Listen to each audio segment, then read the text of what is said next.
Leominster, Massachusetts.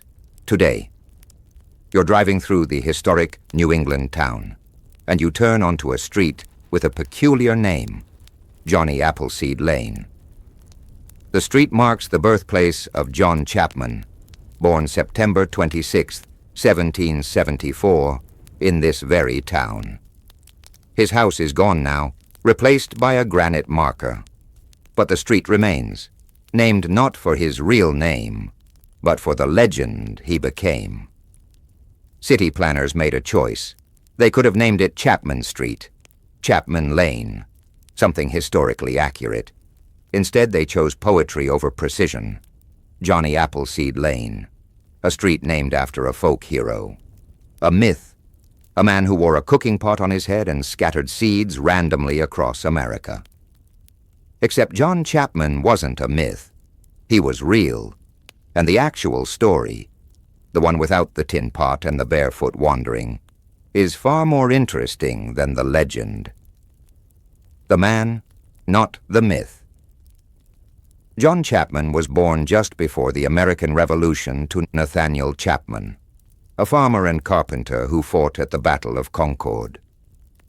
His mother, Elizabeth, died in childbirth in July 1776, when John was barely 2 years old. The baby, his brother Nathaniel Jr., died 2 weeks later. His father remarried in 1780 to Lucy Cooley and had 10 more children. John grew up in a blended family of 12 siblings in Longmeadow, Massachusetts. At 14, he was apprenticed to a local farmer, standard practice for families needing money. It was there he became an apple man.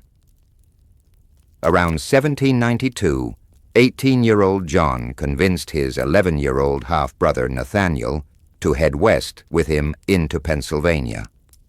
They lived a nomadic lifestyle until their father and the rest of the family joined them in Ohio in 1805. John Chapman apprenticed under an orchardist named Mr. Crawford, where he learned the apple trade that would define his life.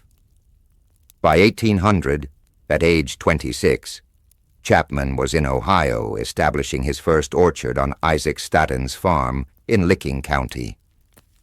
This wasn't random seed scattering. This was business. Chapman was a professional nurseryman who owned more than 1,200 acres of cultivated land at his death. He expected to make a profit from the sale of his seedlings. The business strategy. Here's what the legend gets wrong.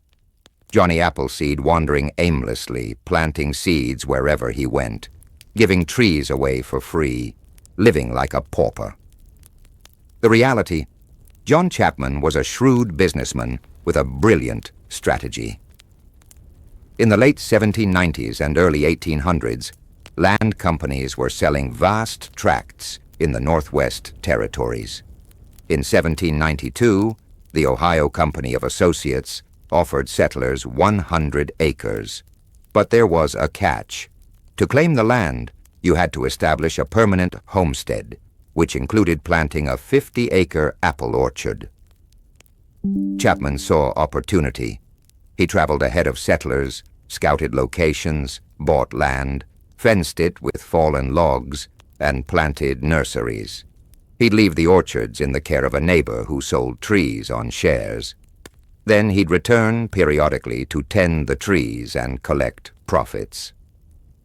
He obtained apple seeds for free from Pennsylvania cider mills. They considered them waste. He planted them in closely spaced rows. When seedlings were about a year old, he transplanted healthy trees to established nurseries. By the time settlers arrived, Chapman had ready-to-sell apple trees waiting. It was brilliant entrepreneurship. He stayed just ahead of settlement waves, from Pennsylvania through Ohio, Indiana, and Illinois, always where demand would be highest. Beginning around 1800, he worked independently for 45 years as an orchardist and nurseryman. The cider connection. Now here's the detail children's books always omit.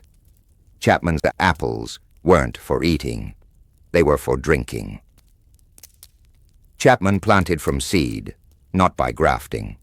Without grafting, only about 1 in 100 apple seedlings produces edible fruit. As Henry David Thoreau noted, an apple grown from seed tastes sour enough to set a squirrel's teeth on edge and make a jay scream. But those tart, bitter apples were perfect for hard cider. In the early 1800s, Ohioans aged 15 and over drank an average of 30 gallons of hard cider annually, 10.52 ounces per day. Author Michael Pollan argues that Chapman was essentially in the alcohol business. Why refuse grafting if he knew it would produce inedible fruit? Chapman was a devout follower of the Church of Swedenborg, a Christian sect that forbade harming God's creations. He believed grafting hurt trees, so he planted from seed, knowing the apples would become cider, not food. Unfortunately, much of Chapman's work fell to the Prohibition Acts in 1920. FBI agents destroyed apple orchards across the nation to prevent homemade alcohol production. The orchards are only now recovering. One remaining 176-year-old Chapman tree exists in Nova, Ohio, still bearing tart green apples perfect for cider and applesauce. The eccentric reality. So what about the legend? The tin pot hat? The bare feet? The coffee sack? Clothing? Some of it's true. Chapman did wear threadbare clothes and often went barefoot, even in winter. He refused to ride horses, believing it cruel to animals. He was a vegetarian.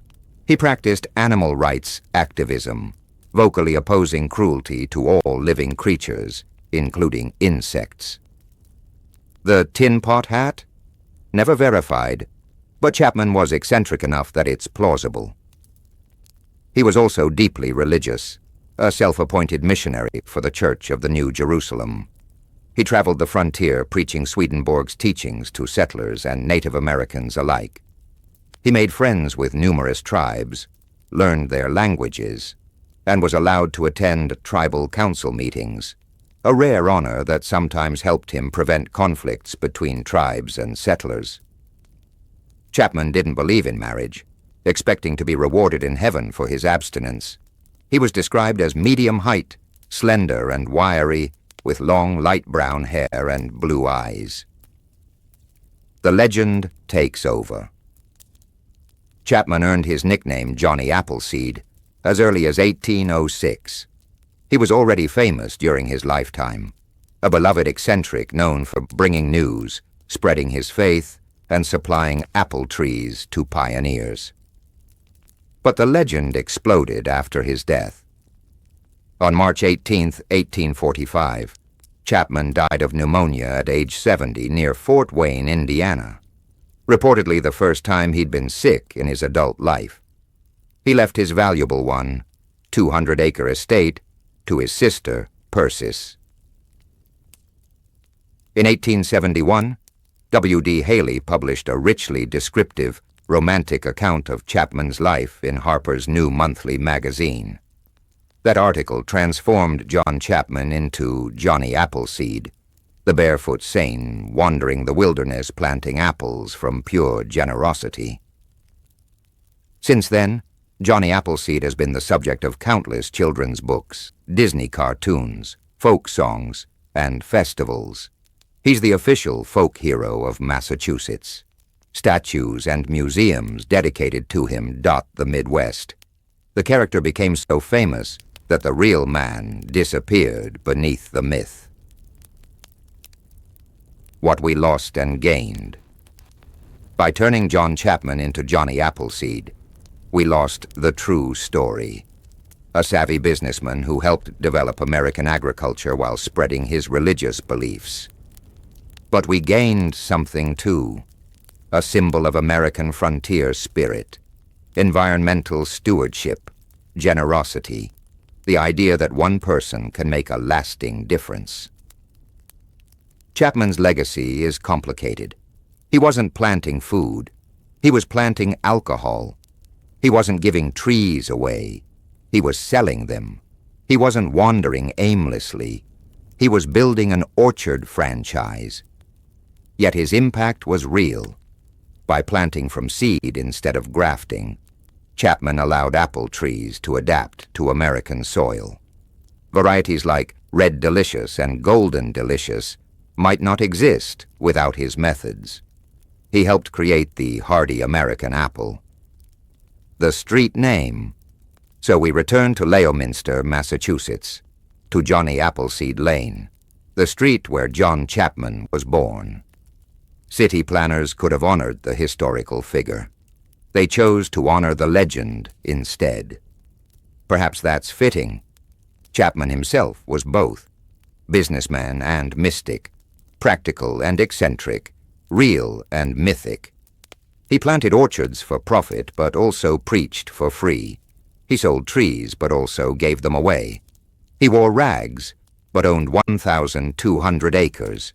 He was shrewd, yet generous, religious, yet practical, historical, yet legendary.